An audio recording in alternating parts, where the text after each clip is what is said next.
started. It's a pretty short daf today, so it'll probably take us just a few minutes to get through it.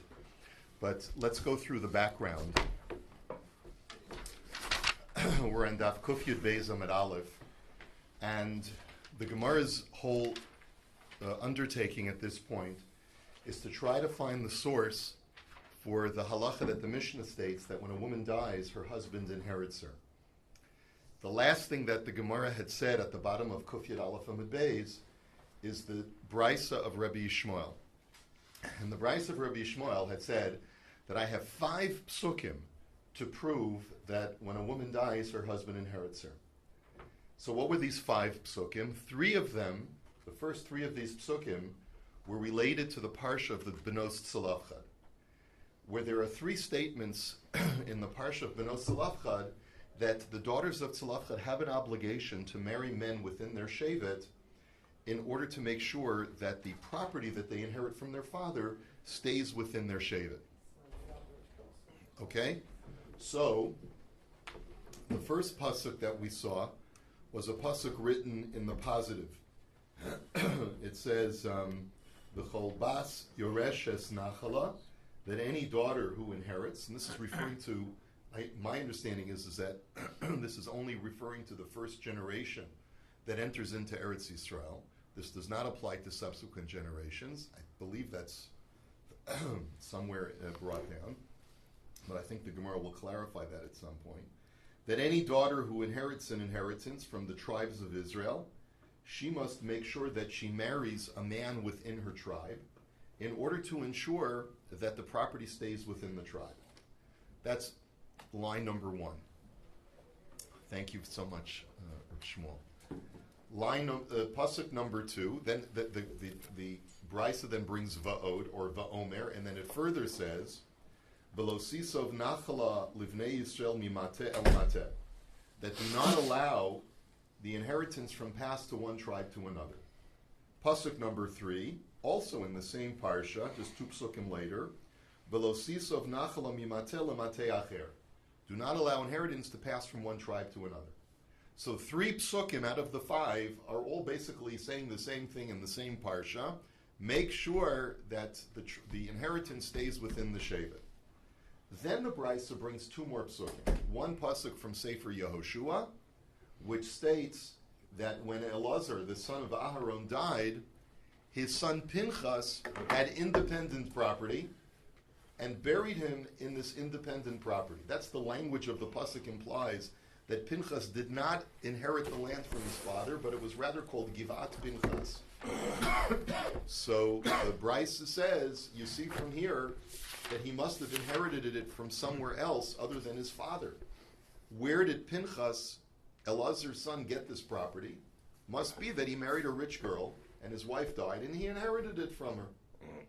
And then we have the 5th pasuk and final pasuk, which is from Divrei Hayamim, which talks about a person whose name was Yair, and it says, Useguv holides Yair, that this is from Shevet Menashe, if I'm not mistaken, that Skuv gives birth to Yair. And Yair had also independent holdings of property, and Yair's property was 32 cities in the area of Gilad. Now the Bryce asked the same question. Where did Yair get this property, independently of his father? Must be that he inherited it from his wife. So I've got 5 psukim that teach me the same thing, that when a woman dies, her husband inherits the property. So the Gemara's obvious question now is, Mai va'omer, and that's where we're up to. Second line on Daf Kuf Yud Beis Amud Aleph. Mai va'omer. Why do you need 5 psukim to tell you the same thing? V'chi tema b'sibas haben kakapit kravel bal lo yaris. The answer is like this. Let's go back to the parsha of the daughters of Tzalafchad. You're saying that the Torah's concern is, do not allow inheritance to pass from the woman's real estate holdings to another tribe. Your assumption is that the way that it transfers from her to another tribe is because she'll die and her husband will inherit her. Wait a minute, not necessarily so. Maybe the issue is, maybe a husband does not inherit his wife. But maybe when a woman dies and she leaves over children, and the children belong to another tribe because she had been married to a man In other words, she's from Shevet Ruvain. Her husband's from Shevet Shimon. The husband died, she's still alive, and then she dies. Who does her property go to? Her boys. What tribe do they belong to? They belong to the husband's Shevet, not to her Shevet. Maybe that's the concern of the Torah. So you can't prove from there that a husband inherits. Maybe the Torah's concern is her children will get it, and they're from another Shevet. That's the reason why she has to marry someone in her Shevet. Not because her husband will inherit her, but because her kids from another Shevet will inherit her. Right? So therefore, Tashma v'lo sisov nachla livnei yisrael mimate el mateh. And that's why the Torah brings a second pasuk in that parsha to tell you that guess what? If your only concern was that the son from another Shevet will get it, why do you need a second pasuk? Must be that second pasuk is to teach you an additional halacha that not only is there a concern that the son will get it, but there's also a concern that the husband will inherit it. And that teaches you that a husband inherits his wife. Not so fast. Maybe I'll tell you that the first pasuk that you brought is formed in the positive, and the second pasuk is formed in the negative. So maybe the Torah is just not telling you two separate halachas, one that a son gets it and one that a husband gets it. But both psukim are coming to tell you that a son will inherit his mother, and if he's from a different shevet, that's bad. But one is to tell you that if you do it, you're over on a mitzvah's aseh, and the second pasuk says that if you do it, you're over on a mitzvah's lo saseh. Maybe that's what the Torah means. Tashma lo sisav nachal mimate lamate acher. So that's why we bring a third pasuk. The third pasuk surely must be telling you a separate halacha. So maybe the first two are coming to tell you that the son gets it, and if you marry a man from another shevet so that your son is from another shevet, you'll be over on a naseh and a lo saseh. But why then do you need the third pasuk? Must be to teach you that not only will your son inherit, but your husband will inherit also. But not so fast. Sometimes the Torah will reiterate a prohibition to because it tells you that if you violate it, you are over on two mitzvahs. So maybe the three psukim in the daughters of Tzalafchad, all of them are talking about a son inheriting from his mother. You can't derive from any of those psukim that a husband inherits. Why does it have to be written three times? To tell you that you're over on one mitzvah saseh and two mitzvahs lo saseh if you do it. So Tashma ve'elazar ben Aharon meis v'goyim. That's why I need the fourth pasuk to tell you from Sefer Yehoshua that Elazar died and his son Pinchas had independent holdings, and it must be that he got them from his wife. V'chiteim Elazar hu denasavitza umeisa v'yarsa. Pinchas, maybe not so fast. Maybe that's not what happened over there. Maybe what happened is Elazar died, and Pinchas now was looking for a paid place to bury his father. And then right after his father died, his mother, who was rich and had many real estate holdings, she died. And so immediately after his father died, he inherited from his mother a huge amount of property. And that's what it means when it says that he buried his father in his independent holdings. Not because he inherited it from his wife, but rather because he inherited it from his deceased mother. So where do you know for sure that pasuk teaches me that a man inherits his wife? So Tashma uskuv holidus Yair. So that's why I need the fifth pasuk to tell me that Skuv, who gave birth to Yair, and Yair had independent holdings, surely in that case Yair must have inherited his wife, and that's proof that a husband inherits his wife. And maybe you'll tell me over there also. Maybe Yair did not inherit the land from his wife, but he inherited it from his rich mother, who had independent holdings. So in Cain, Trei Kroi Lamali. But if that were the case, why would the Tanakh have to provide me with two psukim that provide me with unnecessary information?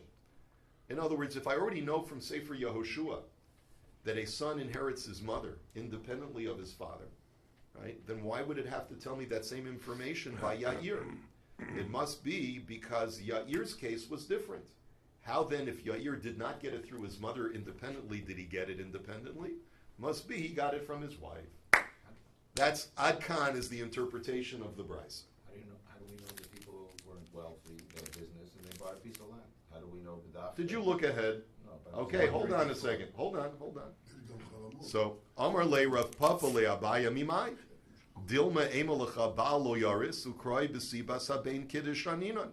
Hold on a second, says Rav Papa to Abaye. I still don't understand all of these psukim as a raya that a husband inherits his wife. Maybe I'll tell you that all of the psukim indicate that only a son inherits his mother. And that's the concern. And v'yair dezavan mizban and Pinchas nami dezavan mizban. So the psukim by the daughters of Tzalapchad are the concern that the son will inherit his mother, not that a husband inherits his wife. And both the case of Pinchas and the case of Yair is they were independently wealthy, like Harold just said, and they bought property. I mean, there are a lot of my kids own property. They didn't get it from me. So how did they get it? They invested wisely. They invested their money, right? And they acquire real estate. So why can't you say that the way that Pinchas and Yair had property holdings is because they didn't get it through Yerusha. They got it through business investments. Okay, so Amrlei, Pinchas dezav in Mizban lo matzis amartim kein nimse sadeh chazeres biyovel v'nimtza tzadi kavur bekever sheinu shalo. So the Gemara's answer is, okay, maybe you could taka say that by Yair, but you definitely cannot say that by Pinchas. Because by Pinchas, what is he doing with his property? He's burying his father. Now, if Pinchas had purchased this property instead of inheriting it, what do we know happens to purchase property in Eretz Yisrael? It goes back in Yovel to the original owner. So what are you going to tell me? I'm going to bury my father in a property that at Yovel will go back to the owner and it won't belong to my family anymore. Who in their right mind would do that? Who would bury their father in a property which is going to go back to some other family, and, unless he doesn't care? He doesn't like his father, but we know that's not the case. So Ella, Ema denaflu le mistei charamim. But one second, I still have a problem. Because maybe Pinchas, remember, he's a Kohen, eventually becomes the Kohen Gadol.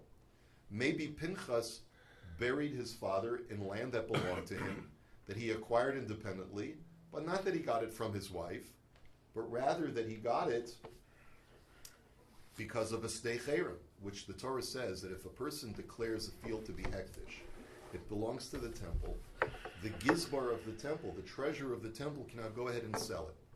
If he sells it to a third party and the original owner does not redeem it before Yovel, guess what? It goes back to hektish, and hektish then distributes it to Kohanim. And those Kohanim get to keep that property ad infinitum, even beyond Yovel. So maybe that's how Pinchas got the property. Not because he inherited it, but because he got it because he was a Kohen and the temple awarded it to him. So you still don't have a raya from that story about Pinchas. Okay, from Yair, could be he bought it. So you have no raya from there. From Pinchas, it could be he got it from a steicherim. So at the end of the day, all of these psukim do not prove the point that a husband inherits his wife. Now, according to the Rashbam, there's a big machlokas here between the Rashbam and Tosfos as to what the next piece of Gemara is all about.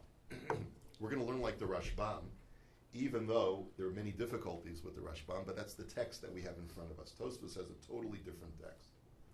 So we're going to learn like the Rashbam. And the Rashbam says, Ad Kan is the discussion of the Brisa, and we basically end up with a series of questions, and the last question remains unanswered.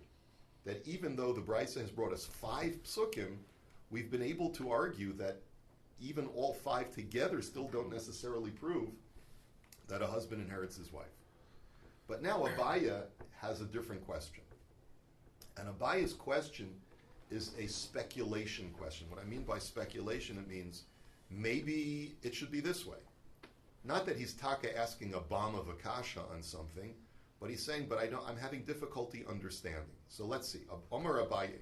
Sof how come is akra nachala mishifta di'ima l'shifta da'aba. And the way that the Rashbam understands this language is as follows. You know, when Bnei Yisrael went into Eretz Yisrael in the times of Yehoshua, every family was given a piece of land depending upon the man's shevet. So if a man was from Shevet Ruvain, even though he married a woman from a different Shevet, his wife could have been from Shevet Shimon, he was awarded a piece of property from Shevet Ruvain. Abaya says, now here's what I'm thinking.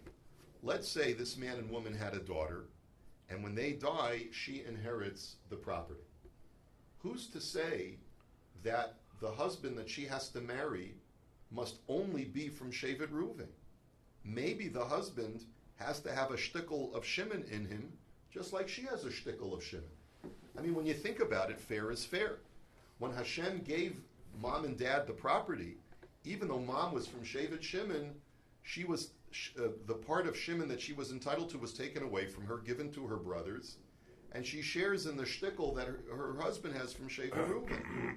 So maybe you have to do the same thing. Maybe she should only have to marry a man who is from Shevet Reuven, but also whose mother is from Shevet Shimon, to make things fair. That's what the Gemara is asking. Shidduch crisis. Yeah, that's what someone said this morning. There would be a shidduch crisis, can you imagine? Right? But actually, back in those days, there was no shidduch resumes. So all they would do is like two guys would get up in the, say, anyone from whose mother's from Reuven and whose father's from Reuven and mother's from Shimon. You get like 5 hands go up. You have a daughter. I got a son. Within 10 years of each other. Yeah, Chaim. That would be it, right? No pictures, no nothing. So therefore, the Gemara, that's really what Abai is wondering. Is this system really fair if you're not taking into account this girl's mother's lineage as well? So the answer is, Dilma husba lo amrina. Maybe the fact that the mother had her property taken away and she's a Shimonite, and she goes according to her husband, that you don't have to reckon with, because it already happened. In other words, it already, at the time of marriage, she sort of lost her Shimon status by marrying a guy from Reuven. And therefore, you don't have to reckon with that at all. So, I'm sorry.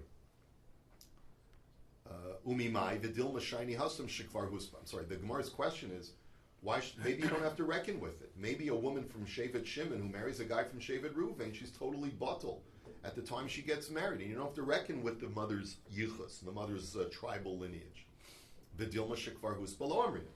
But the Gemara says maybe that's not true, says Abaya. Maybe Taka, you could argue that you have to reckon with the fact that the mother comes from Shevet Shimon, and the fact is that she's now, there's a portion of Shevet Shimon that is deprived because she married a guy from Shevet Reuven. So maybe you Taka have to reckon with it. So Amalei Rav Yemer Ravashi, Iomart Bishlam Shekvar Huspa, Hainu de Nisuk Makra, Ben Besiba Sabain, Ben Besiba Sabal. Ela Iomart Lo Amrina Shekvar Huspa, Kiminsa Balechad Mimishpachas Matei Avia, Mai Hava, Hamisakra Nachal Mishifta Deima, Lishifta Da Abba. So the Gemara's question is as follows. Rav Yemer says to Ravashi, really, Abaya's question should not even be a question. Because after all, what was the Torah's whole concern? The Torah says, make sure that the daughters of Tzolafchad, or any daughter who gets a piece of property when they enter into Eretz Yisrael, will marry a member of her father's tribe. And what's the reason? Either it's because if she dies, her husband will inherit her, and then it'll go to a different tribe. Or because when she dies, her son will inherit her, and it'll go to a different tribe if she marries a guy from a different tribe. But all the Torah is concerned about is that she marries someone whose father is from the same Shevet as she is. The Torah doesn't place any concern about who the guy's mother's Shevet is from. It only says the guy's father is from. So doesn't that indicate that we're not worried about her mother's lineage? We're only concerned about her father's lineage? So the Gemara says, no. Maybe Diminas binan la legavra de'avui mishifta de'avua, the ime mishifta de'ima. Maybe that's taka what the Torah means. Maybe when the Torah says, make sure she marries a guy whose father is the same Shevet as her father, it's speaking in shorthand. And it's really saying that the husband that she's going to marry has to have the exact same tribal descent as she does. And so therefore, if her father's from Reuven and her mother's from Shimon, his father has to be from Reuven and his mother has to be from Shimon as well. The Gemara says, but that's not what the pasuk says. Then the Torah should have said that. The Torah should have said that she has to marry a guy whose mother and father match her tribal descent. But that's not what it says. It just says she has to marry a guy whose father matches her father's tribal descent. So the Gemara says that's not necessarily a raya, because iksiv hachi hava amina afilu ibcha kamash malon. Because maybe if the Torah would have written the words as follows, that when the daughters of Tzalafchad get married, make sure that they get married to someone whose father and mother match her tribal descent. Well, that's ambiguous, because if I wrote it that way, then I could have understood that you could mix and match. Maybe you could have argued like this. Well, as long as she comes from Reuven and Shimon, he has to come from Reuven and Shimon also. But it doesn't say which is the mother and which is the father, if the Torah words it that way. And therefore, maybe I would have made the mistake to think that even though her father's from Reuven and her mother's from Shimon, it's okay for her father to be from Shimon and her mother to be from Reuven. As long as there's a little bit of Reuven and a little bit of Shimon in both of them, that's okay. And that's why the Torah Dafka says, if her father's from Reuven, his father has to be from Reuven, and implicit in that is, but also the mother has to match as well. So the Gemara doesn't have an answer to this question, but the Gemara basically is just wondering aloud, in other words, in the opinion of Abaye, like, why shouldn't that be a necessary added requirement? And the Gemara has no resolution to this issue either. And that's the difficulty in the Rashbam, because it's sort of like an interlude, which doesn't go anywhere. So now we continue, and we say now, even though we had previously just brought a brisa which tried to argue that the daughters of Tzalafchad is exclusively talking about a law having to do with a husband inheriting his wife, but yet we're going to see two brisas which say essentially the same thing. That since we have two negative statements written by the daughters of Tzalafchad, one says, V'lo sisov nachala, V'lo sisov nachala livnei yishol mimatel mateh, and then the second pasuk says, V'lo sisov nachala mimatel mateh acher. Two psukim that say exactly the same thing. Each of these brises is going to tell us that why do you need two psukim? One pasuk tells you that the transfer could take place via the son, and the other pasuk is to tell you that the transfer could take place via the husband. In other words, if the woman dies first, the transfer will take place via the husband. If the husband dies first, then the transfer will take place via the son. And that's really all the brisa is telling me. Tanya b'sibas haben, v'tanya b'sibas habal. We have a brisa that tells us each one. Now, so the first brisa says, "V'lo sisov nachla livnei shel mimatel mateh." So the first pasuk says, "Do not allow the inheritance to transfer from one tribe to another." B'sibas haben akasim medaber. This pasuk, says the brisa, is saying that the transfer will take place via the son. Atomer b'sibas haben oel b'sibas habal. Maybe you'll tell me no, that the transfer there is taking place via a husband and not via the son. So therefore, Kishu Omer Velosisov Nachal Mimatel Matei Acher Harei Besibas Habal Omer Hamani Mekaim Velosisov Nachal Livnei Shel Mimatel Mateh Besibas Habein Akasav Medaber. Well, then why do you need the second pasuk? So it must be that the first pasuk is teaching me that transfer occurs from one shevet to another through the son, and the other pasuk is telling me that the transfer occurs through the husband. Tanya Idach, but now I have another brisa, which basically says the same thing, just in a different order. It first quotes the second pasuk, and then it quotes the first pasuk. Velosisov nachla mimatel matei acher b'sibas habala kasav medaber. Atomer b'sibas habalo ein el b'sibas habein keshu omer velosisov nachla livnei yisum mimatel mateh harei hasibas habein omer hamani mekaim velosisov nachla mimatel matei acher b'sibas habala kasav medaber. It basically says exactly what the first brisa says, but just reverses the order of the psukim. The second pasuk teaches me that the transfer occurs through the husband. Maybe not. Maybe the transfer only occurs through the son because the husband doesn't inherit his wife. Well, if that were the case, why would you need the previous pasuk, which says the same thing? Must be that one pasuk is telling you the transfer takes place through the son, and the other pasuk tells you the transfer takes place through the husband. And this is where we'll hold it today. We'll continue the discussion of Mitzvah Hashem tomorrow. Have a great day.